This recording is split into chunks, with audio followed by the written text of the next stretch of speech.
Whether you operate one forklift or thousands, one location or hundreds, the new My Toyota customer portal can help you optimize your operation and material handling equipment. This one-stop, free-to-use platform is designed to help you take control of your information and make smarter decisions, all at the touch of a button. Register and access your data today at my.toyotaforklift.com. That's my.toyotaforklift.com. Does your warehouse waste time and money managing forklift batteries? Enersys can energize your operations with a customized solution, delivering the power you need while minimizing ownership costs. Enersys starts by analyzing your operations and then selecting from their comprehensive range of battery and charger technologies, develops a truly optimized system tailored to your needs. Enersys gives you the power to increase productivity and profitability. See how Enersys puts power in motion for you at enersys.com.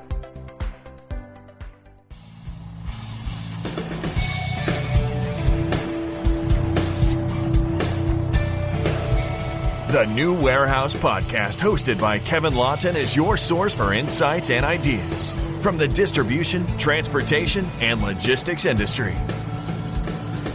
A new episode every Monday morning brings you the latest from industry experts and thought leaders.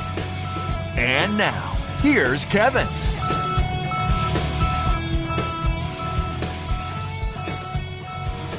Hey, it's Kevin Lawton of the New Warehouse Podcast, bringing you a new episode today.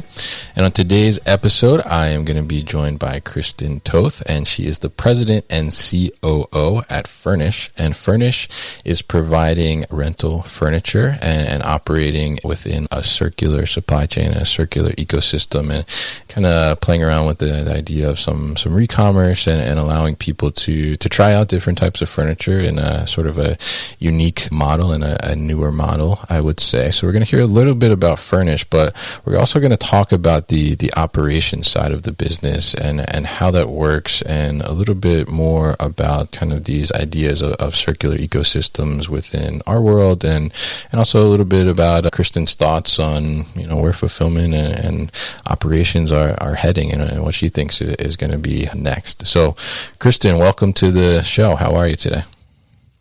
I'm doing great. Thanks so much for having me. I'm excited to be here. Definitely happy to have you on. Happy to talk to a peer as well in the industry and learn a little bit about Fernish and these different types of things that you guys are doing there with your operations.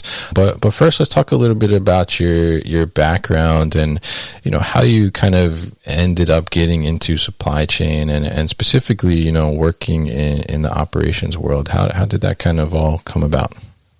It was a little bit of a happy accident, actually. When I was sort of trying to figure out what I wanted to do in school, I was all over the map, right? I had this music creative side, and right. I was kind of good at math, but I also liked writing. And so I think when I went to school, I went to a school that had a number of amazing different colleges within the university, and they were starting up this program that was a joint venture, so to speak, between the business school and the College of Engineering, and even the liberal arts part of the organization or part of the university. And so I sort of fell into it because I was in engineering. I had a really good first semester. They kind of contacted me and said, "Are you at all interested in this?" And it was a program that was built to kind of create leaders that were cross-functionally oriented, that could think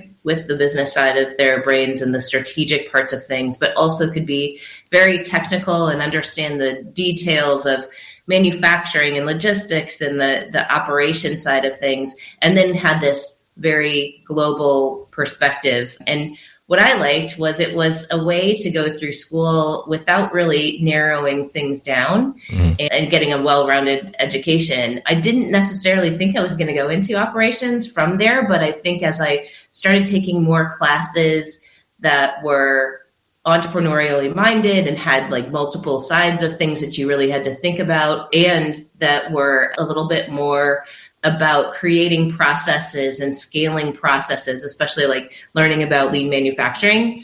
I just sort of liked it. It sounded like a really great pursuit to figure out how to execute on a vision so that not only you could do so scalably and with like certain cost constraints, but also so that you could actually build these things that you had great ideas for. So Right. I kind of fell into it, but then started understanding that I really liked all of that. And when I was going to school, it was sort of late 90s, mid to late 90s, and I was really about e-commerce was kind of emerging, and the sort of infusion of technology on top of all of that was just a lot of fun because it was a way to sort of say, like, how do you make more complex decisions? How do you do so faster, more consistently, more optimally? And I just sort of got hooked, and I've had operations as a pivot point throughout my entire career, even though I've done things very much on the retail side. I have a lot of the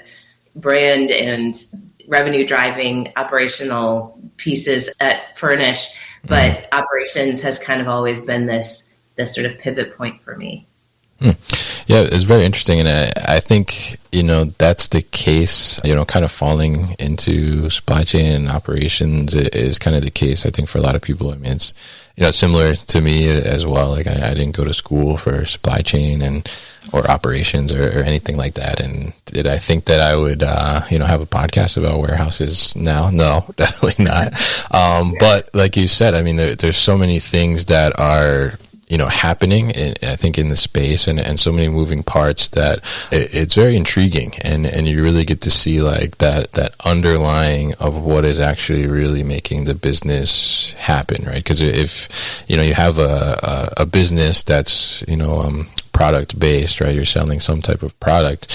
If you're not moving that product through the supply chain and getting it to your customer, I mean, you really don't have a business, right? Essentially. So, yeah. So it's very interesting to hear how you kind of ended up where you're at now, which is at Fernish, and with Fernish, operationally, I think is some interesting challenges, right? I mean, I guess before we dive into it, why don't you give us kind of an idea of what, I give my little summary of what Fernish is, but I'm sure you could do a much better job than me. So what do you guys do at Fernish? Yeah, you did a great job. I always like to start with our mission at Fernish, which is to make it effortless to create your home. And there's two things I really talk about. Home is not just a space and not the things in the space, but actually a feeling. So that feeling of comfort and joy and pride and safety at times, and efficiency and enablement and all these other things. It's really an emotion, right? And I think that the space that you're in and the things that are in the space contribute to that. But a lot of times we think of the space and the things in the space as very utilitarian, and we miss that opportunity to make it a home. The effortless part of it is that life changes very quickly. Where you're living, whom you're living with, how you're using your home, these things change across your life. And when you have had only the option of sort of purchasing, putting a lot of money into, or sort of making trade-offs with what you're putting into your home, either you have to put a ton of money in or you have to sort of settle, you don't get the opportunity for the things in your home to evolve with your life. Right. And the effortless part, really, we started as a rental furniture and decor company, and that's really the heart of what we do. And it's, was very like consumer centric. What does today's consumer look like? And people are renting, they're in a place for a certain amount of time, and then things change, and there's this sort of regular cadence of change. So how do you get your furniture and decor, which is a lot of money, a lot of hassle to manage? You put things together after shopping for them, you put them together, you move them around, you store them, you might try to sell them, you might have to donate them, but moving these big bulky items is really painful, and it sort of limits people from being able to do what they want to do. So creating effortless ability to make your home is very meaningful to us, because we can sort of make it as easy as sort of getting, like, walking out of your apartment in New York that you love, getting on a plane with a few suitcases, getting off of a plane in LA, and having this other apartment that you love waiting for you, with really no unwise financial decisions, because you could, if you fall in love with pieces, you can apply all the rent that you've paid for them across your rental subscriptions to buying them out at the same retail price that you could buy them out right away, and making it incredibly easy to sort of have the things that you have in your home really do the work that they need to for you, provide the value that they need to for you, and when they don't, get swapped out or get returned or whatever. So that's really the mission. We started as a very consumer-oriented company in today's day and age. So fast delivery, incredibly high touch, high service, like putting everything together for you, making sure that you really can just enjoy your home as quickly as possible, giving you a lot of flexibility to swap things out, add things, subtract things, move around. All of those things are sort of like how we built the company and really did our service so that we could serve today's customer that really wants that convenience. Yeah. And we've added over time, more decor that sort of rounds out the furniture, as well as the ability to buy outright, which we did have a lot of customers who, were skeptical of the rental model, just wanting to buy the furniture that we had. So we added that as well. And then I would say the only other thing that's really kind of happened, which is a great evolution of the business, is, again, we did start very consumer oriented. And I think that's a strength of ours because we do spend a lot of time understanding and supporting the end consumer. But there are a lot of companies that are in the business of creating homes for people as well, usually in the real estate part of that, creating homes. And we're starting to get a lot of interest from those companies in terms of, how can they partner with us to provide the furniture and decor for these staging, homes. Yeah. So we're starting to get a little bit more of the B2B side of the business to develop and contribute a whole lot more than, in our early days. But we stay very close to that customer, and that's part of, I think, the superpowers that we have and what really fuels the feedback loop that keeps us super relevant and sort of ahead of the game. Yeah, very interesting. And I love the approach too, because as you're kind of talking about it, and certainly been times in my life or my family's life, I remember like growing up, it's like, there was like a piece of furniture and it was like somebody like really liked it at some point. So, the family bought it or I bought it, and then like it didn't really get used much, but like it stays with you, right? Because it's like, I spent all this money on this chair and, I really liked it at one point, but I feel like tied to it, right? Like I gotta like carry it around with me. So it's a really interesting approach, giving that flexibility. And I think, like you mentioned, the kind of the New York to LA move kind of thing, it's certainly a great flexibility for those who are like city dwellers, and is very challenging to move and things like that within a city. So it's a great model. But I'm curious, from an operations perspective, right?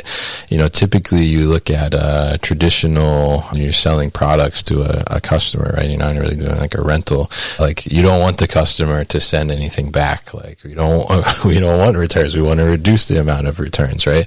So it's certainly an interesting challenge, I think, from an operations perspective, because not only are you taking something back that's been used, but then you're also going to try and reuse it again with somebody else, right? So tell us a little bit about, what kind of, I guess, initially excited you from an operations perspective or operations challenge to come in and join Fernish and be a part of the team.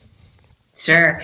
Well, I actually was an investor in the friends and family round, new revenue, as Michael was really starting to think about starting the company. Mm-hmm. And, I met Michael, he came up to Seattle and we sat down, and given that I had been at Amazon before and he had worked with a lot of former Amazon days, he had created this press release and FAQ, just like we would for introducing a new product or experience at Amazon. And I read it through and I thought, this is great. This should totally exist. And then he said, are we crazy for trying to do this? You are my sort of barometer for whether this is a super bad idea from an operations and scalability perspective. And I believe exactly what I said then, still today, 4+ years later, which is, it certainly isn't straightforward or easy. And it's not going to be something that you sort of build set it and forget it what really is in operations. But let's just say that existed. It's pretty far away from that. But it is doable, and it is going to be fun to actually build. And I think when you do it, you're going to have real value, whether it's to your customers, to your partners, to other companies that you can offer services to, or just to, a way to build this thing that is more circular, that I think is going to be more and more of what we see in the marketplace with sustainability concerns, as well as just, an ethos that I think buying less is sort of, been developing now for, a decade or more. So I do think that, I look back to that first meeting and I thought, it's totally doable, but it is very complex and it is taking us time to really do it right. Some of it does start with just accepting up front, like you said, this is not the world of ship it and hopefully never see it again. Yeah. This is a world of, number one, being very thoughtful about what we're putting into our catalog from a number of different layers. We need these products to do work for many customers over a longer period of time than you would normally think of. So obviously durability comes to mind, but we really think about the refurbishability of the products as well. So think about things that might have a veneer that you can't sand down and refinish so that it looks like new again, or think of a marble topped table that might easily chip or crack. It's really hard to refurbish that. So we're really thoughtful of the materials and the construction of what we have. We also really are tending towards things that we can buy parts for, so that we can swap out a leg if that gets damaged, or a cushion or a slip cover, and still keep the bulk of the product in rotation, but be able to take these parts and swap them out. And then the last aspect of that is just the sustainability of the style. So we don't do things that are incredibly trendy. We try to find the ways that we can infuse some style that's very of the moment, but that has longevity. And so, we need to stylistically curate what we have so that it will be attractive today and into the future. So it starts with that selection of what you put into the catalog and how you evaluate these things up front before you sort of start introducing them into your workflow. And then I think the other thing is just embracing the fact that there are going to be a lot of, cycles with these products, and that your days on your truck are going to be deliveries and pickups and moves. And you're going to be doing all of these within every single day. And when you kind of know that up front and you're designing your operations around those things and you're very intentional about it, you don't even view a return as an exception, right? It's just part of what we do. And so I think that those things have been really instrumental for us to sort of embrace and imagine our process with those from the get-go, and instead of thinking of things as exceptions. So that's the high level. I'm happy to totally go into more.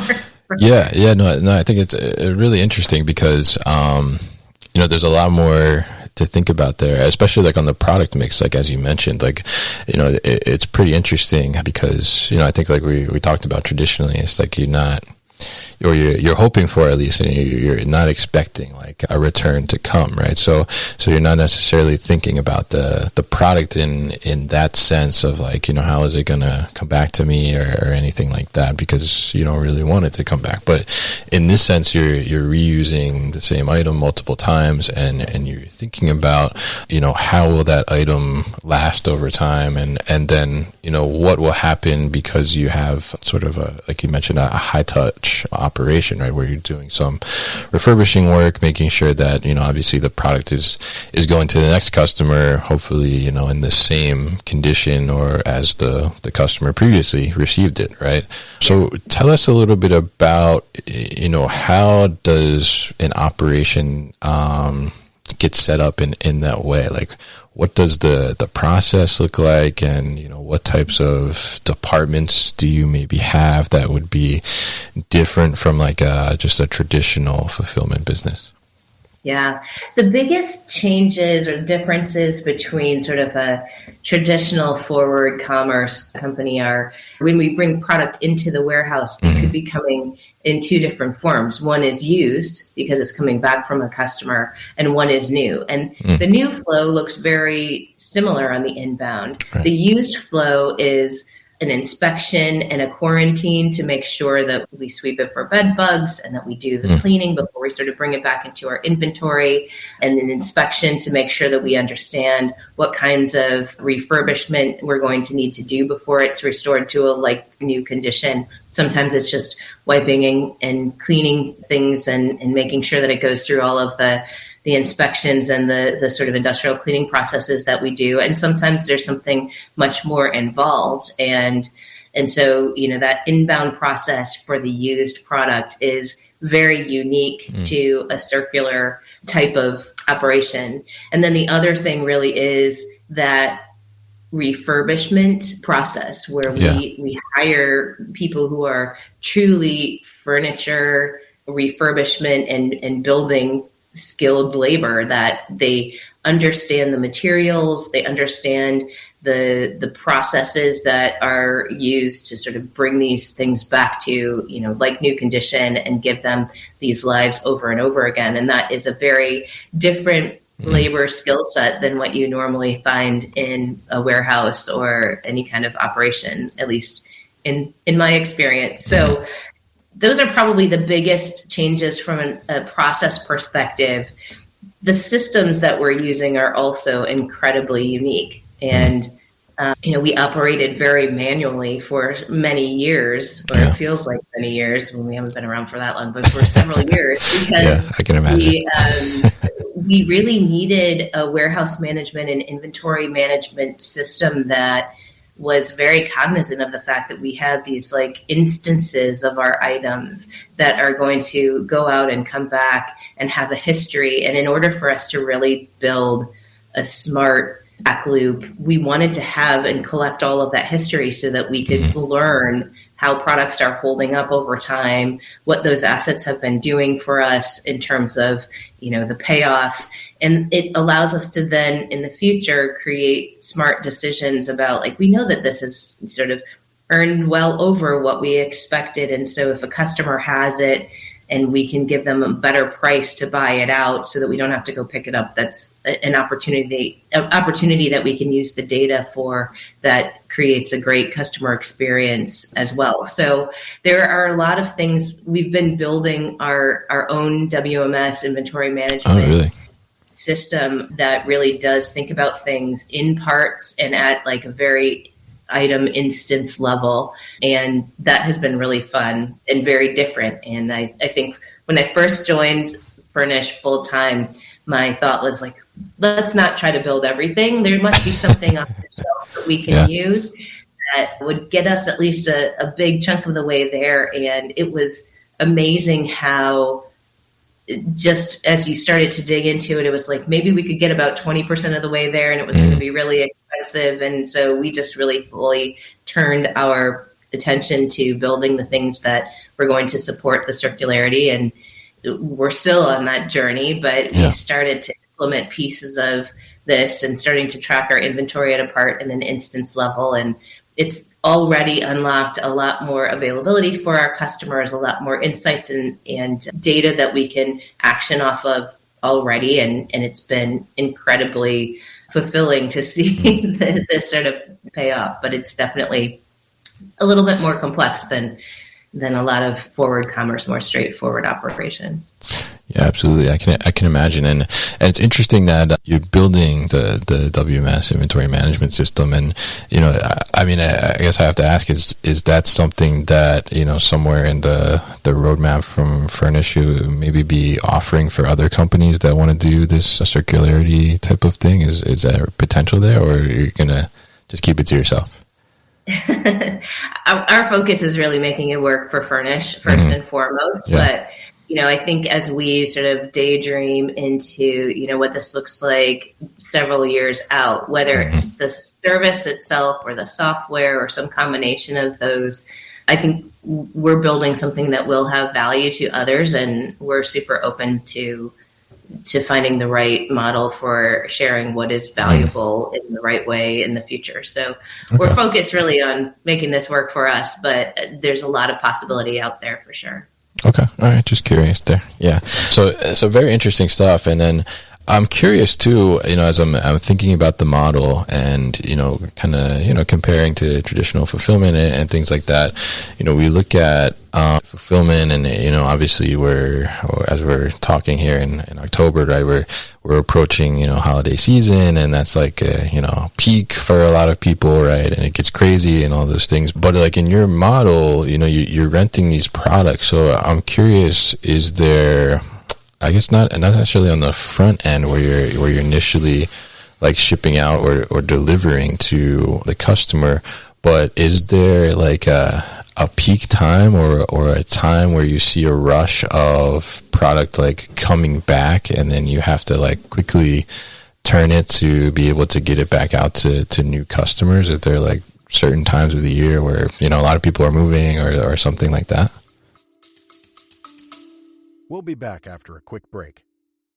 You hear a lot about supply chains these days, because if the past couple years have taught us anything, it's that an efficient, well-managed supply chain is absolutely critical to keeping businesses successful and consumers happy. I'm Will Haywood, and I host a podcast called All Business, No Boundaries, where we talk about supply chains, how they work, what happens when they don't, and the innovations that are redefining what's possible in the world of logistics.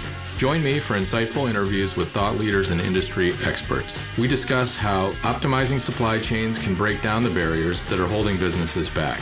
That's All Business, No Boundaries by DHL Supply Chain. Listen and subscribe wherever you get your podcasts. Yeah, it's a really good question. We tend to be a little bit counter-cyclical to the traditional Q4 peak season, mostly because the time where people are really forced to make decisions on their furniture are during the moving months. And since I think it's something upwards of 80% of residential moves essentially happen between Memorial Day and Labor Day, and certainly like May through September, those are our peak times where customers are starting orders with us and starting their rental with us. And they tend to mostly choose a 12-month term. You can choose 4 to 12 months in any month increments. And again, it's very flexible. So if things change, it's not onerous to change things. But we tend to see a lot of people start their contracts May through September.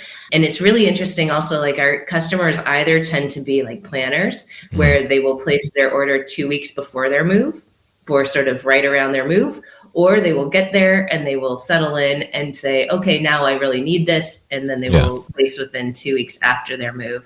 So that tends to be a peak time, but we see a lot of other things that drive people to renting furniture or decor. And it could be, changes, right? We saw a lot of home office furniture in March and April and May 2020. So something like that really changes how you're using your home, and it's not necessarily a move, but we definitely saw people outfitting their home office in a time of uncertainty and when they didn't want to go to a store and things like that. So, there are things that sort of drive people to make changes in their homes like that. We do see a little bit of a bump around the holidays because you might, again, be using your home a little bit differently. So I all of a sudden need to have a bigger table for Thanksgiving, or I need to actually make that guest room someplace that, somebody could sleep. And so we see people that do kind of shorter term rentals around the holidays as well to, temporarily change how they're using their home and allowing the furniture and decor to sort of to meet those needs. But it is a lot of our new business comes in through the summer months and the moving season. And then for the most part, our average customer is an 11-month contract, but almost nobody actually does an 11-month contract. They do a 12-month, or they have some shorter amount of time. And so that's why, at first you can't really do more than 12. So that's how we kind of average out to 11, but most of our customers are doing a 12-month contract. And so we kind of see a renewal point. We see a renewal point about 12 months later. It's very interesting. And, certainly an interesting model to deal with, I think, operationally, too, as I think we've already kind of established, right? But, because in a sense, too, I'm thinking it's like, with the traditional fulfillment, it's like, well, if you need to get more inventory to ship, well, then, you got to manufacture it or you got to source it or something like that. But you guys are also playing with the idea of that, well, we're going to potentially get more inventory this month, like back from our customers, right? So it's an interesting balance there, and it's kind of different. And I'm curious, like, how do you, from like a supply chain perspective, I guess, I mean, how do you balance, like, we're at a point where, we need to order more of this end table, or, we don't need to order more of the end table because actually we're going to get like 10 back this month or something like that. Like, how do you kind of figure that out or plan for that? Yeah. Well, like any plan or forecast, it's wrong, but we've been getting better and better at that sort of error bar. But you're right. We kind of think of two ways that we're going to fulfill demand. And we do have a sales and operations planning process that helps us sort of like think about the demand side and think about the operational side, which, we kind of put into place. And I was like, oh gosh, is it too early? But thank goodness we did it. But, I think when we think about like satisfying the demand from an inventory and supply chain perspective, we do some long-term planning so that we understand how we can be very thoughtful about container loads or other very efficient sourcing opportunities, but have longer lead times. So we do that, but we also really think about more of a replenishment, more just-in-time model as well. So we might do a bulk of our planning with the sort of bigger container loads in mind, but then we always are like executing on a more local level of, exactly what are we sort of filling in. And that can take into account both not only the new demand, but also what is coming back from customers that we can reuse. And so, we're constantly looking at like replenishment orders. We think about things on a very like weekly order cycle, and we're, it's like, well, what really happened? We had this estimate of what we thought was going to happen, what really happened, and then what do we do to sort of adjust and tweak those plans at the more micro level. Very interesting. Yeah. I think it's an interesting balance, and I loved your honesty in saying that like every plan and forecast is wrong, right? And the only thing I know about forecasting. Yeah, it's always wrong, right? You try to make it closer. But you're never going to be 100% all the time. But we definitely have learned a lot that has really kind of shrunk the error band, and we've seen it. And I mean, just for a lot of like financial reasons, we're also doing a lot of monitoring of how cohorts are behaving in terms of their renewal behavior, or any sort of like, not very many of our customers end their contracts early, but if we were to see that, we're like constantly monitoring that. So from a financial perspective, we've already got an eye on it. We're already understanding changes in the dynamics of our cohorts, and we can use that in our inventory planning as well. Very interesting, and definitely a very interesting look at the company and kind of the circularity of it, and some of the different aspects that you guys have involved in your operation versus like what we would think of as a traditional fulfillment operation, right? So from your perspective, and as a COO out there in the world, where do you think, kind of moving into the future, where do you think like fulfillment and operations are heading? What do you think is like the next big thing in fulfillment and operations? That's a good question, and I think things could go in a lot of different directions. We've obviously had some big disruptions over the last couple of years from the perspective of the supply chain, from the perspective of, labor availability and things like that. And so I think, there is this shorter term reaction to that, like, well, is just-in-time inventory bad? And what I like to say is, well, poor supply chain management is bad. And it doesn't really matter if you're just in time or not, but poor supply chain management is bad. And I think that, 3 or 4 years ago, you would never hear mainstream news talking about the supply chain. I mean, nobody would even know what that meant. And now it's sort of in the vernacular, and everybody sort of has it at the top of their minds. And I think that there are a lot of people who have been forced to take a look at their supply chain. And my hope is that everybody is looking at it and making rational and not knee-jerk decisions, because I think just-in-time inventory can be very, very good, because you don't want a lot of waste in your supply chain. You don't want a lot of excess inventory that creates a sort of like delayed bad effect. But working with your partners in your supply chain and being very transparent and being incredibly collaborative and thinking about scenarios and sort of setting up your processes and your partnerships so that it can be flexible and smart, that definitely served us super well. Like we didn't have a lot of resources, and so we had to be very close partners with our vendors, and I think that has really helped us out. So I think that is going to continue. You know, I love that people are thinking about the entire supply chain and not just the unit cost of something. So they might be able to go and get something, manufactured in a place further away that for pennies on the dollar in other places, but sort of the risk to your supply chain or your business of disruptions or the cost of all of the actual handling to get it from point A to point B, I think is in our consciousness now. And I think that that's all good for us.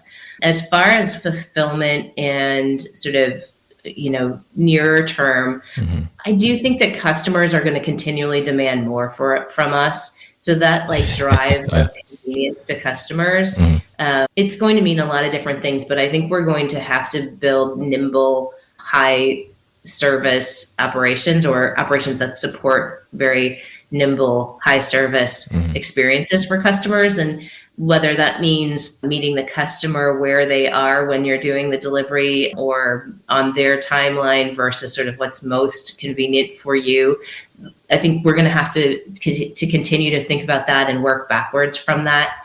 And I think that we're going to have to look at ways to create very flexible operations. I know that there's a lot of automation that you're seeing in warehouses, and I think it's super interesting. I think that will continue. I think that will continue to be a thing for a lot of companies, because it's not the most sought after job to work in a manufacturing operation or a warehousing operation, and that sort of makes me sad, because I do come from originally Detroit, and there was a lot of manufacturing around there, and there really was a great career path for people that went into manufacturing, and I think there could be again. But right now there is a trend toward we take some of the things that are very repetitive or that can be outsourced to a machine and do that, whether it's software or kind of physical automation, and then how do we use people in a very thoughtful way where humans make better decisions or do things better than machines, and how do we sort of marry those two things together. And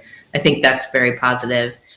And then the last thing is, and I'm biased, I do think that there is more of a move, and will continue to be more of a move toward circularity, because both of customers' ways that they're living their lives and things that they want from companies like sustainability and eco-friendliness.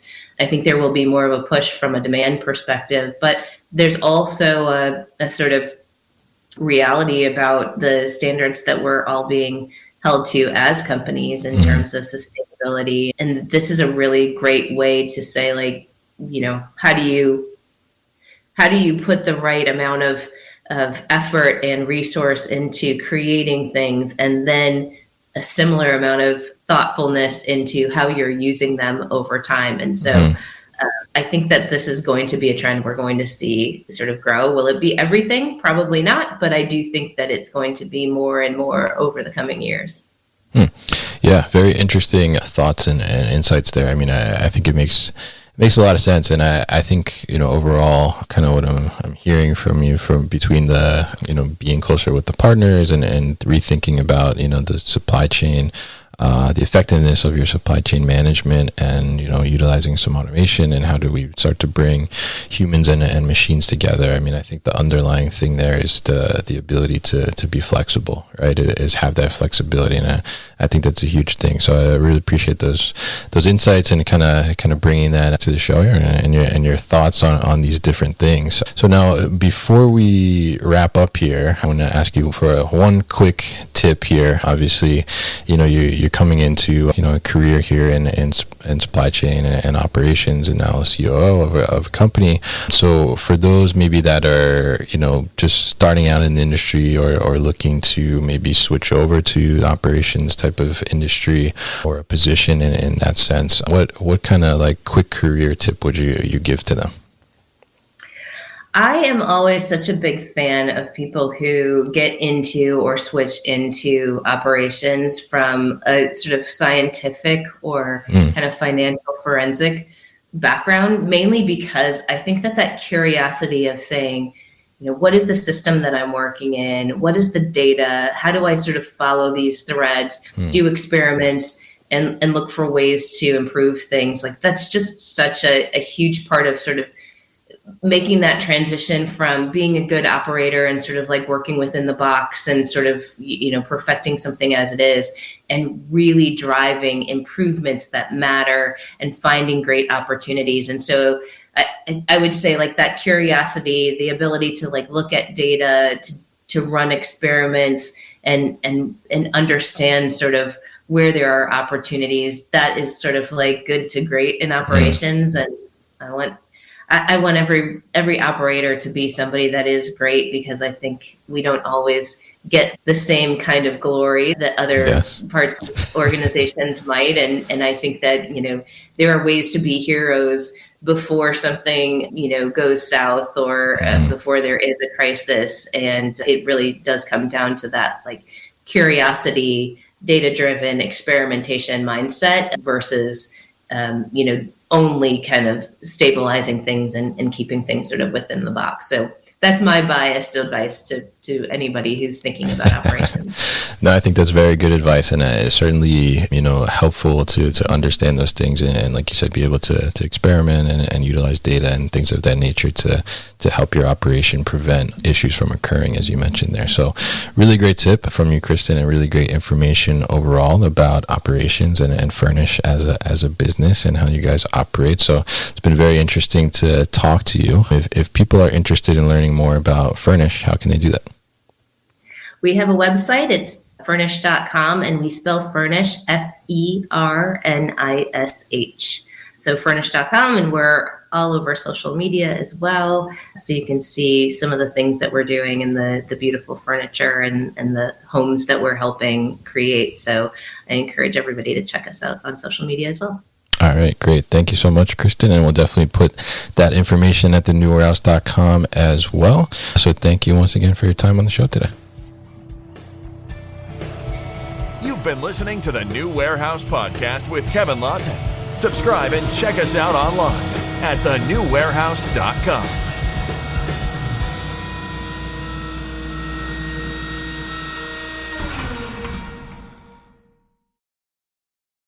Thank you for listening to this episode. If you want more content from the New Warehouse, check out our new video series called All Hands on LinkedIn. Just search for the New Warehouse on LinkedIn and follow along.